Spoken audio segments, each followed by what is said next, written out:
If any white man in the world says, give me liberty or give me death, the entire white world applauds. When a black man says exactly the same thing, he is judged a criminal and treated like one, and everything possible is done to make an example of this bad nigger so there won't be any more like him. All right, so welcome back to the review. This week's episode, we are going to revisit the 2016 documentary, I Am Not Your Negro. I'm Simon. Miles. All right, so this documentary was directed by Raoul Peck, and it follows the author James Baldwin, the late author James Baldwin, and the entire script is based off of his notes for a book. His 30-page notes. Yes, 30-page notes that he was writing for a book that ended up not being completed. So just jumping into it, what are some of your thoughts just after watching it? It's a super dark movie, but like in a way that makes a ton of sense. I think like Raoul really did a great job of kind of using these old footages and it was like it was metaphors for James Baldwin's words. Like it was crazy. It's crazy how well like it tied into into like certain things that were happening today, because the movie leads off with the Ferguson riots in 2014.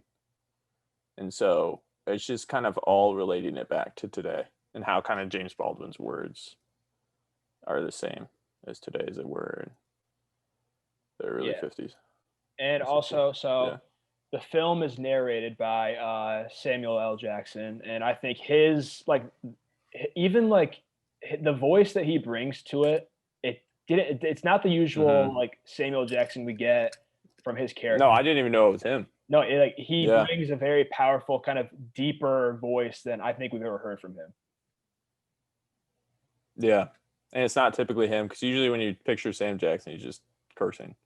Yeah, and so he's dropping F-bombs. But the documentary, like you said, it kind of starts with Ferguson and kind of where we are today, drawing these parallels between the 60s and today, and it also touches upon the guys Medgar Evers, Malcolm X, and Martin Luther King Jr., and how obviously all three of them were assassinated. First it was Medgar, second was Malcolm, then third was MLK.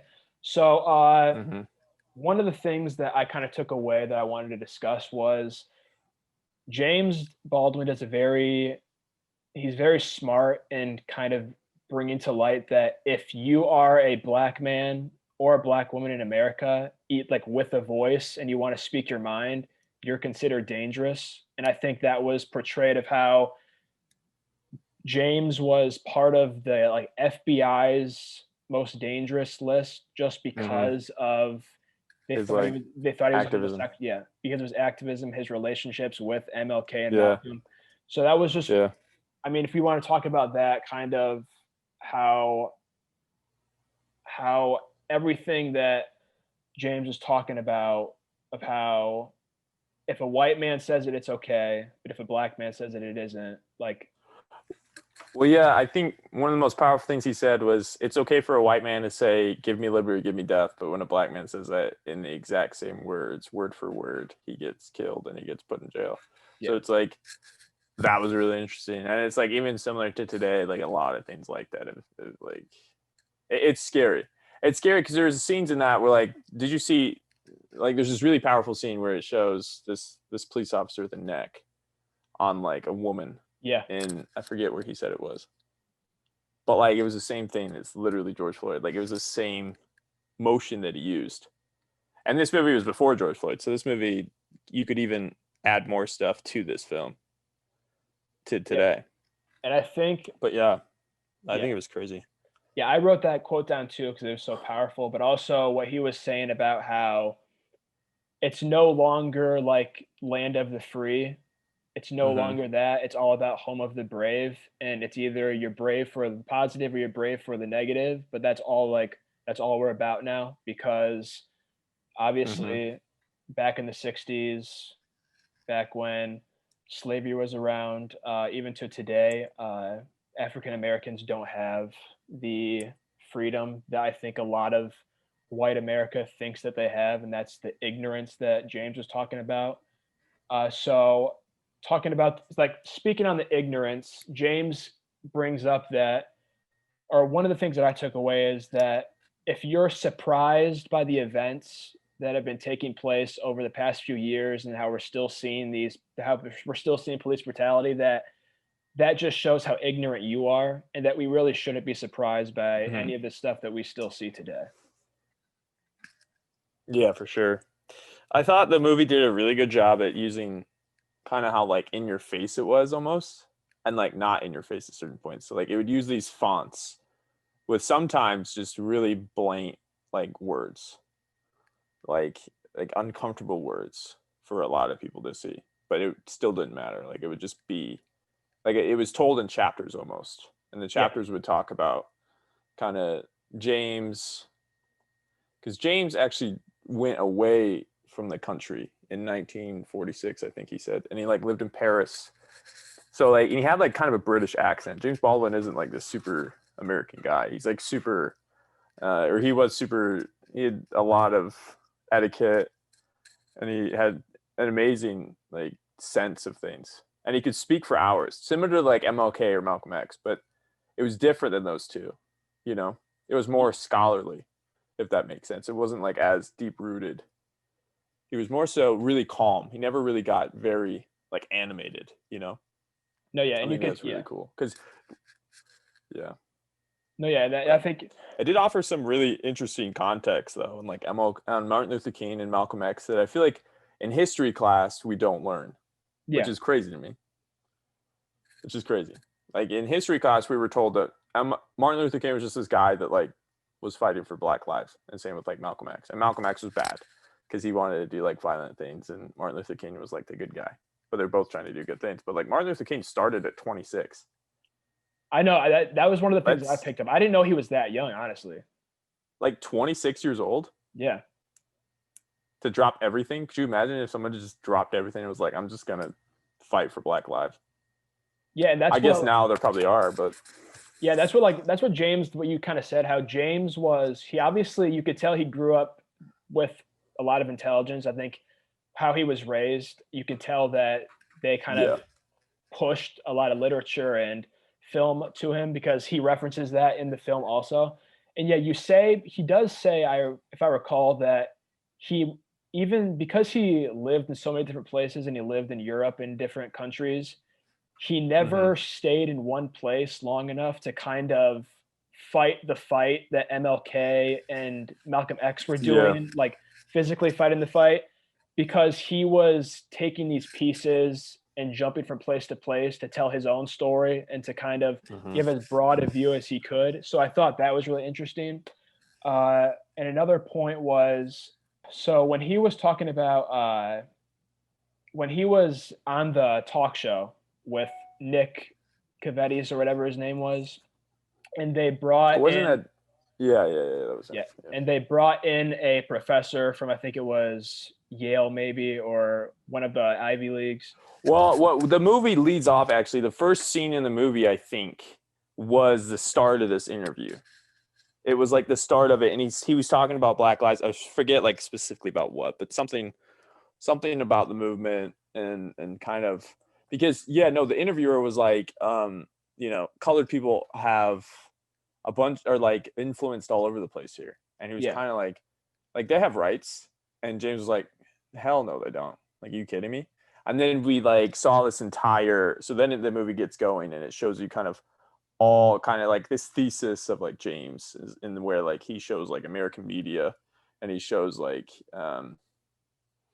he showed a bunch of different stuff, and he talks about a bunch of different stuff. Like throughout the movie, he talked about like American Indians and how like John Wayne. It's amazing how John Wayne is looked at as a hero. Like this was a point of his. Like it's amazing how John Wayne is a hero, because like in his movies he's killing innocent Indians, and it's like, so he used a bunch of things, and then the movie actually ended with that. But I thought that scene was like probably one of the best. I think it was probably the best in the film.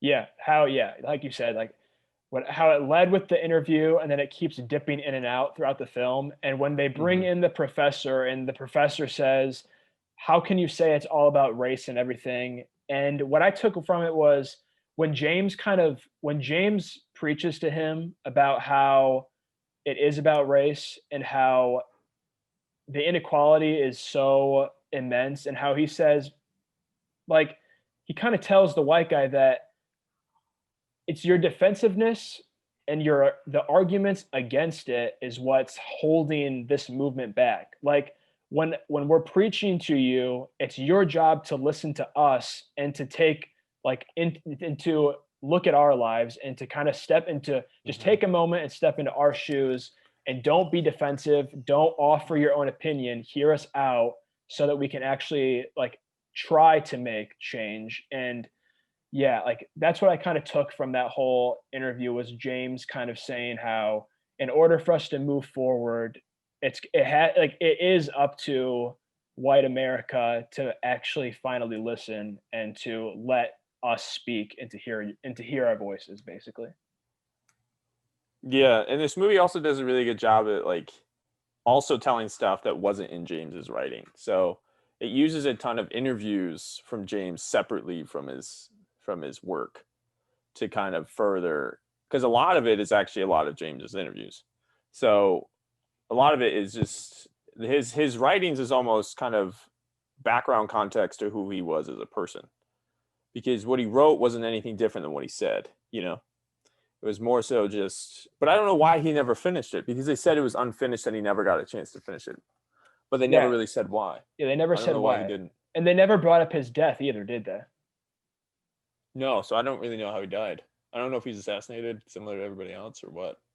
Yeah, and to go back to like those assassinations, that was one of the things I wrote down. Was I think it's really telling how if MLK was murdered for how peaceful he was, I think like I don't know how that gives any of these African Americans any hope going forward. And I think like Right. if white people want to say, well, oh, like it has to be peaceful, like don't use any violence. Well, you just saw like the guy who was advocating for all of these rights. He wanted to bring a change, and you see him murdered for the peaceful protest that he was leading. And afterwards, there are peaceful protests, and there's still police brutality. There's still all of this. So, like, it makes me wonder, like, what do you want, like, African Americans to do? Like, they're doing everything they can, and it's still not enough for the majority of, like, the white America that has this huge influence on us or whatever. Like, I don't know. Yeah, no, definitely. I think that was a big part of the film, was kind of talking about how it was really rough to witness, because after each one of these people were assassinated, they just kept going, and they just kept going, and they just kept going. Like, it wasn't like what are we gonna do? You know what I mean? Like, Baldwin talked about how enraged he was, but he knew he had to go talk about it. You know, and it was like he had to go speak on it, and he had to go like get the people going. And it was like, it's amazing how much of a movement, how in general this has to be a movement. You know what I mean? Like, it just doesn't make any freaking sense why it has to be such a controversial thing, you know? Why there's such an like a side that's so against it, for what? You know? It's just their skin color is different than yours. You know? Yeah, and like I think that's one thing the movie never talks about. The movie never talks about trying to figure out why white people think the way they do. It's just saying like they do. And like this is kind of how it's done. So I thought the movie was brutally honest, but it wasn't very biased either. It was more so just like, this is the history of it. No, yeah, and like even looking back on how you said how the documentary is so powerful and the images they portray. And I think one of the obviously the most powerful ones are how you see the brutality against them. And like some of the hardest stuff to watch was when they show like the lynchings of all those people towards the end of the film. But I think another one was when they first were introducing, or when they were trying to bring Black students and bring them in with white schools, and how you saw the images of all of these people holding up like these swastikas and everything, and how it's white power, and how you look towards today, like those are somebody's grandfathers. There's somebody's great grandfathers. Like the saying, the apple doesn't fall too far from the tree. Like that's basically where we are. Is you look I at mean, we had a KKK rally at the University of Virginia like in 2015 or something. Yeah, and I think James said it. I think James was really smart when he said how the North and the South. It may seem like there's a big difference, but it's kind of just the way they go about their racism. Yeah. The South is I think that was pretty powerful because we always look at the South like Alabama and Louisiana and all these other countries where there's this huge segregation, huge disparity, and you like that's where it gets most of the focus. But when you go up north, there's still this huge just segregation, and I thought it was really interesting when they were showing the statistics of the highest percentage of Black populations in cities in like the 1960s. And if you look, San Francisco is the highest with 89%. Yeah, was that like 89%? 89%. And now you look today and it's all like, it's the most liberal, like white hippie city. Isn't that crazy? And like Chicago was really high too. I know. It's insane just to look at that and how. Yeah. It's crazy because like it's just nuts. Like in terms of a city, like San Francisco is one of the best cities you can do for the culture, right? And like that, a large percentage of that culture is the African American culture, and that's one reason you love San Francisco. And it's like that's crazy to me. I know. But yeah, another powerful image was when he was talking about how he was walking. That chick was walking in a crowd full of just white people, and one of them put devil horns like above her head, and she was just walking, and it was like that was like super powerful. I guess that was a really famous picture. I've never seen it because again, like I feel like in school, at least for me and you, or at least for me, we weren't shown any of this. I never saw any of this. I didn't know who James Baldwin was.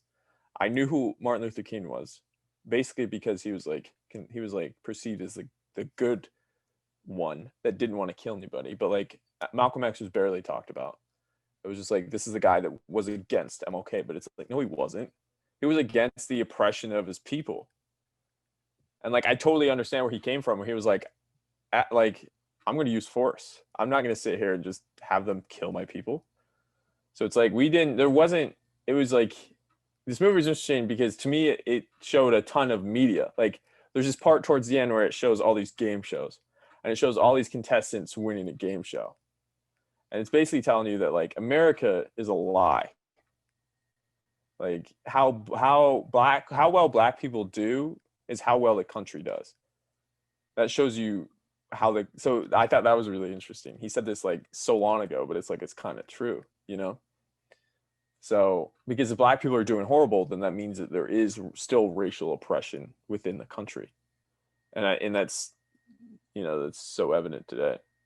Yeah. And I think like what you were saying about like education and like how we weren't taught these things. I think the only things we were taught is kind of, the only things we were taught was kind of how there's this message of hope in the movement of what MLK was saying and the I Have a Dream speech. Like we're taught that in like kind of minimal ways, but we're not taught the brutal truth. And I think what James kind of said about how the media portrays it and even how cinema portrays it, of how when they were talking about the Sidney Poitier movie, of how they make these movies about race relations, but they make them only for white people, and how when Sidney finally gets on the train and he's able to escape and it's his white friend who won't make it to the train, and he decides to leap off the train and stay with his white friend instead of escaping. That's like James says,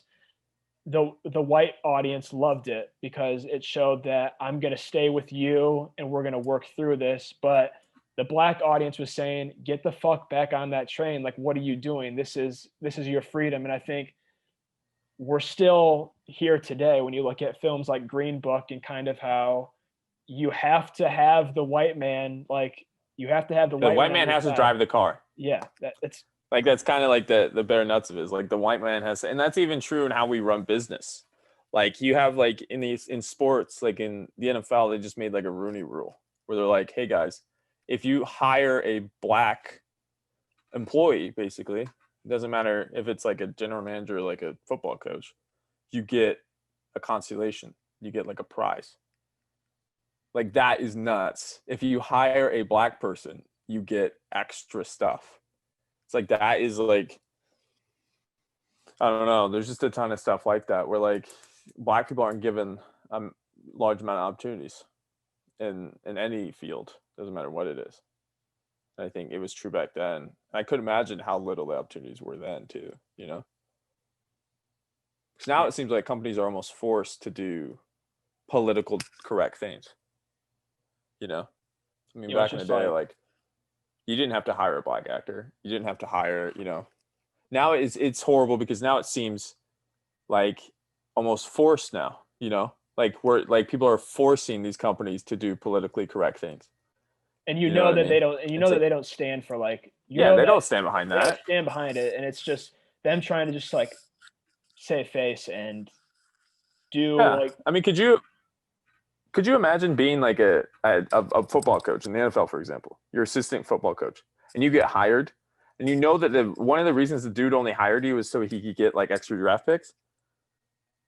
Like that would F with your like psyche of like, did I even deserve this, or did I just get this because of my skin color?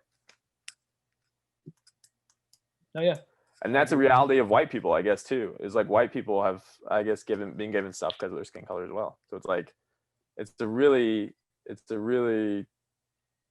crazy time, and that like some stuff has been obviously progressed, and like, you know, we're not to the point that we were when James Baldwin was speaking, but like at the same point in time, I don't know how much better off in a lot of ways we are in terms of like psychological stuff. I don't know how. Yeah, I mean, you could say we've made steps, but like, I don't think we're anywhere close to like the equality that all of these guys have been fighting for. And yeah, it just like the parallels that you see in the film are kind of crazy. And just, yeah, the images of the police brutality of like Birmingham and all that stuff. And then they show the Rodney King beating again. And that's just like, I mean, just to see that again was pretty powerful. Had you seen that before, that clip? I've heard about it. I never watched it. Yeah, and I thought it was just so disgusting. Yeah, the stuff they show is so powerful, and I also think they kind of contrasted it with kind of the music they overlaid, like the piano music that was constructed was. Yeah, it was very hopeful, kind of whimsical music. Yeah, it was like upbeat. It was like, let's go. And then they just show people like getting beat over the head. And like they showed, like, remember, like they had this one part where it was like this dude narrating like this welcome to America. And it was like, they showed the Statue of Liberty.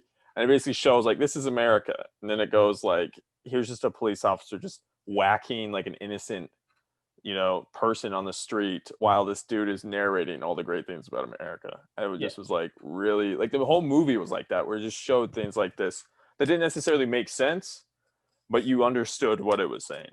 Yeah, the contrasting was brilliant, I thought. But like one of the quotes that I wrote down that I thought was really powerful is when James Baldwin says at the end that not everything that is faced can be changed, but nothing can be changed until it is faced. Like he drops these, like what you said, he's so knowledgeable and he's so intelligent that it's kind of mind-boggling that we were not taught this guy at all in school. Yeah. Like he seems as like honest to God, dude. After watching this movie, I'm like, this man is as powerful to me as like Martin Luther King. Yeah, because he's able to use his words just as powerfully as MLK did. Like MLK is known for his powerful speeches and like his rhetoric. Like James had the same kind of rhetoric, and I think James maybe was towards the end, after he saw his three friends get murdered, he was much more persistent, and like he was pushing these messages that maybe that's why like we're not taught him, is because he's too, I don't know, like is it, I don't know, like if a black guy is too powerful, like is it uncomfortable? I don't know, like that's kind of where the media I think it's uncomfortable for white people. Yeah, I think that's how it goes. Yeah, because I think if a black man is too powerful, it's looked at as like, well, you know, he can't get up there, right? Yeah. Like, and that's evident in a lot of ways. I mean, you look at like like Obama. Obama was kind of told like he received an insane amount of hate, and he was held to such a high standard. Like I've not seen a president since that is high, and obviously he like promised a lot of change, but he also brought a lot of change. But it's like I feel like black people when they reach such a high point of success, they're expected to do more than say you or I. You know, if we were in their shoes, I feel like that's really fucked up. To be honest, I don't really understand that, but it feels like that's how it is. Yeah, I agree. You know? Like you're like you have a shorter leash if you're black than if you're white. And I feel like that's just like 100%. Yeah. And it also like what they were saying about how kind of it's the immaturity of white people and their ignorance is why we're not like progressing and everything, and how they can't look themselves in the face and see that like we're the problem, like we're the ones that are holding this, we're the ones that are holding this movement back. And how they said that African Americans, like all they want is for the white guy or the white people to just like get out of our way and let us do our thing. And the problem is that the white people see African Americans as a threat that for no reason at all. And it's really aggravating about like, just looking back on how our history was. But it's a really like aggravating movie. Like it's not a movie you can watch and be like, I feel great. Yeah, like, I mean? There's a lot of hope going forward. There's a lot of hope. There's no hope in this movie. It's like, listen, here's the riots that are going on today, and then here's the riots that are going on back then, and here's James saying the same shit back then, and it resonates to today. It's like, shit. You know, and I feel like what's interesting is when this movie came out, I feel like we were at a point where people were like, okay, you know what? Like, it's not really like that, you know? Like, I feel like people were more defensive of the police, you know, and like the killings and like, well, I don't know. What was he doing? Like the Ferguson guy. Like I remember reading so much about that because that was the first, other than Trayvon, like this was like because the Trayvon, he wasn't really a cop. This one, it was like, he's actually a police officer. And like the story went that I guess this kid just runs to him. I forget his name. I think I wrote it down. Shoot, I don't know if I did. I don't know if they showed him in the movie because they showed all those the victims. You remember? Yeah, like in they the film, show. They show all those like teenagers, him? and they showed Trayvon Martin. They showed. I wrote them down. They showed Tamir Rice, Trayvon Martin, Darius Simmons, Aina Stanley Jones, Christopher McCrae, Cameron Tillman, and Amir Brooks. But I didn't recognize the guy from Ferguson or the like victim from Ferguson. I'm not sure. I didn't write down the names. I'm glad that you did, but I didn't see that. But yeah, they show all of these just young teenagers and these kids that were, killed. And it just, like the whole documentary is made up of these powerful images overlaid with like James Baldwin's powerful words. And one of the things that I kind of wanted to ask you was, I don't think this movie or this would ever be shown in elementary school or even middle school. No, but I think it should. It should be shown in high school. Yes, that was my question. Is because like it will never be shown in elementary school or even middle school because of so like the powerful images and like the language. But is this like an essential film that should be? I think it is absolutely an essential film at this point. I think everyone should watch this film. You know what I mean? I think it should be on stupid Netflix's top 10 every week. I don't understand. I mean, because like people, I think people want to ignore it. Because I've even heard some people through social media that go, the movement's over. You know what I mean? It's like, we've had enough. And it's like, that is racism. You know what I'm saying? And like, that's where we're at. It's like, no, the point is the movement shouldn't be over. The movement will probably never be over until we can reach a point where we don't have to talk about, unequal things going on. But yeah, no, for sure. I think this movie should be shown.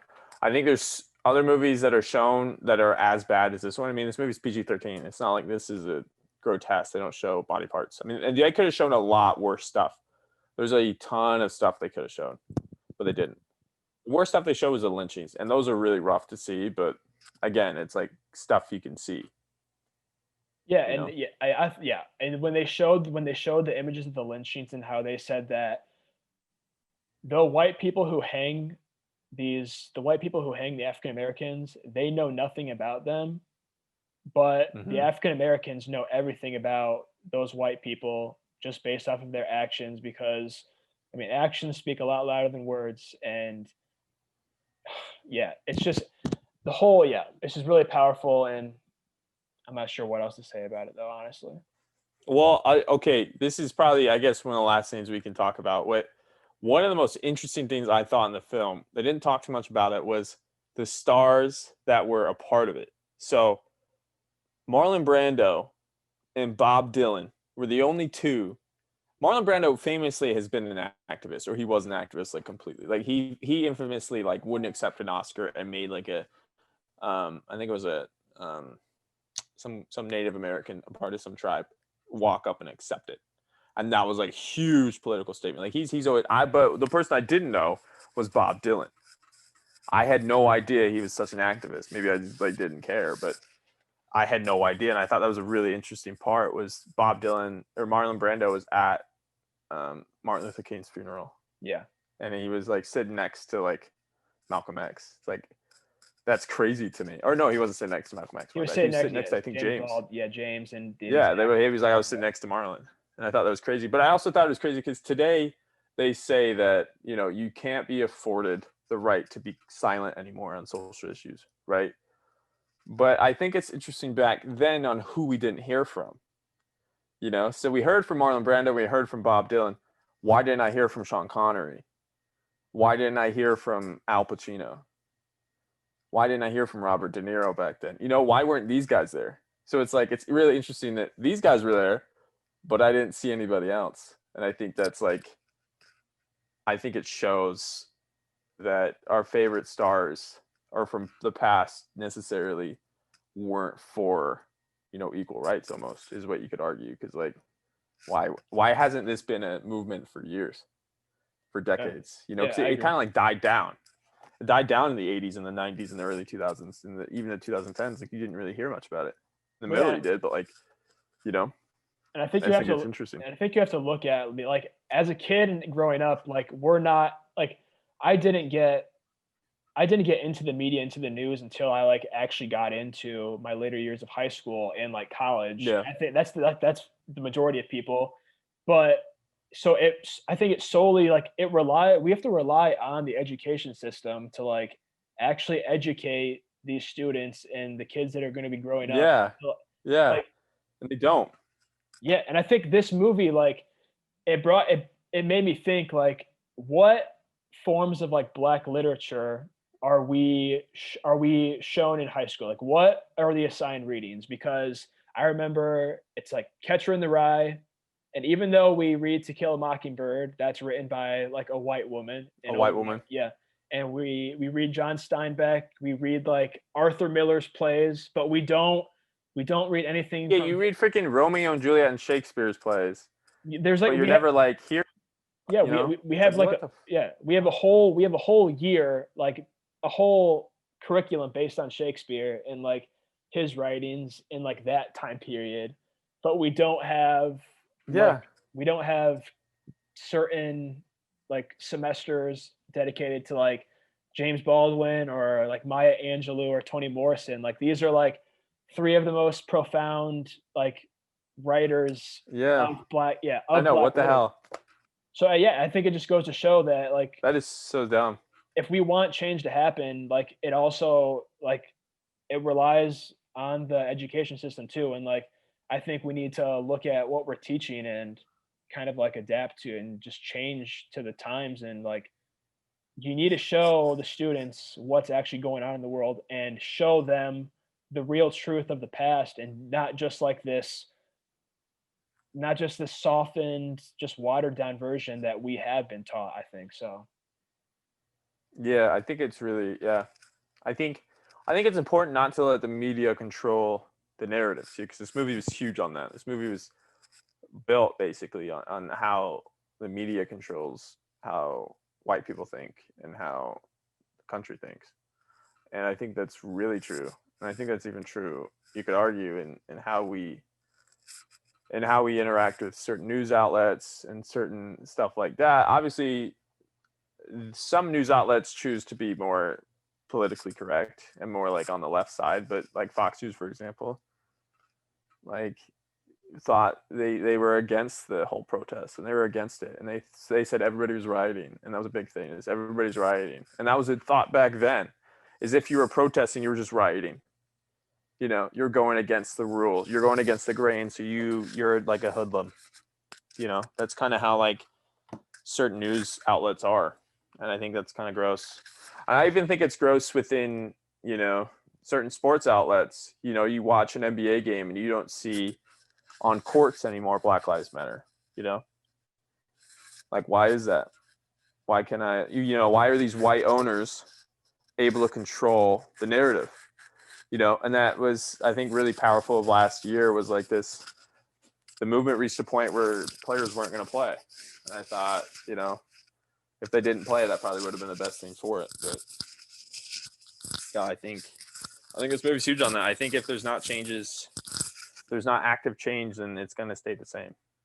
yeah, and I think what you said, like the whole Black Lives Matter movement, like it only really was prominent for those 3 to 4 months, and we're not hearing anything about it now. Like it's like, even though you aren't hearing about it in the news because of all like the election stuff that's going on, it's like these movements aren't dying. Like it's just it has to, you have to remember that even though you don't like see the Black Lives Matter on TV anymore, you don't see it on social media, it's like the movement's never going to be over, and you just have to listen to, you have to want change, and you have to kind of invite, I think, these different point of views into your life. Like you can't just be stagnant. And if you were born up, like even St. Joe is a community that like I grew up in, that is one of those segregated cities where just across the bridge is Benton Harbor. That's the majority is like all African American, and it's poverty driven. yeah. And you look at St. like Joe is like this super is wealthy, and you have like, you know, and all that separates it is a single bridge, and you cross that bridge and it's like insane how much different it is. And like how the state of Michigan seems to be a shit show. Yeah. By the way, like Flint, Michigan is one of the most historic F-bombs ever, but which is like a mostly black population that still doesn't have clean water, and it was a white man that screwed it up. So it's like, of course. But yeah, I think everybody can relate somewhat to racial oppression, whether you are being who's racially oppressed or if you're on the other side. And there's things that we have all done that haven't, in terms of like of white people, that haven't helped anything. And I think everybody shares a like responsibility in that. I think failing to understand how severely limited their opportunities are and severely hindered their chances are of being super successful, and not having an understanding towards that, I think is really dangerous. And I think not speaking up when these police brutalities happen is really dangerous as well. Yeah, I agree. So there's things we can do. I mean, there's like speaking up for like Black literature in schools across the country, and certain things like that are really important to do. But it's like nobody thinks to do that. They just think if they, you know, if they went to the rallies and they did this, and you know, things are immediately going to get better. And it's like that was James Baldwin's point. It's like that's fine and dandy, but that's not. You gotta impose change. Yeah. Oh, so Miles, I want to say We gotta rate this. Yeah. Well, I mean, obviously, this is probably one of the most powerful documentaries you'll be able to see. It's on Netflix right now, so if you haven't seen it, I highly recommend watching it. I think this is. It's on Netflix, Amazon Prime, And Hulu, I think. Yeah, it's. I mean, I think it's on all of them because they did that whole Black Lives Matter collection. So I think it's on all of them. I mean, it's definitely required viewing. I think if you haven't seen it, you have to. Oh, easily. Yeah. So I mean, I would go ahead. I mean, I don't know if I can. I don't know if like I'm not good at rating, but I'm just gonna say like this is a absolute. Just okay. You know what? We gotta create a rating system for the future though. So let's do must watch. It's a good watch, and just skip it. Let's do that. Okay. So this is a must watch. This is a must watch. Obviously a must watch. You can't skip this one. I mean, obviously I hadn't watched it. It took 4 years until I was able to watch it. So it took me time to finally get to it. But once you get to it, I mean, it is one of those movies that is going to leave you hopefully changed and hopefully thinking differently. Like, and if you're not, then that just shows the whole message of the movie and how you're going to be ignorant and you're going to be immature, and that's the problem. Yeah, I think if you do think like this, the movie will piss you off, and I think if anything, the movie will just open your eyes to things. Because the movie doesn't beat your head over with it, really. It's not saying that like you're white, so you're the problem. It's more so just saying it's a collection of things that are the problem. This is really opening your eyes, I think. But yeah, must watch for sure. I think it's only an hour 32. It's like it's a short documentary. Nowadays. It's nothing. Yeah. All right, Miles. All right, man. All right, man. We'll see you next time. Thank you guys for joining. See you next time. Yeah, thank you. The Negro in this country, the future of the Negro in this country is precisely as bright or as dark as the future of the country. It is entirely up to the American people and our representatives. It is entirely up to the American people whether or not they're going to face and deal with and embrace this stranger whom they maligned so long. What white people have to do is try to find out in their own hearts why it was necessary to have a nigger in the first place. Because I'm not a nigger, I'm a man. But if you think I'm a nigger, it means you need it. The question you've got to ask yourself, the white population of this country has got to ask itself, North and South, because it's one country, and for a Negro, there is no difference in the North and the South. There's just a difference in the way they castrate you. But the fact of the castration is the American fact. If I'm not the nigger here, and you invented him, you, the white people, invented him, then you got to find out why.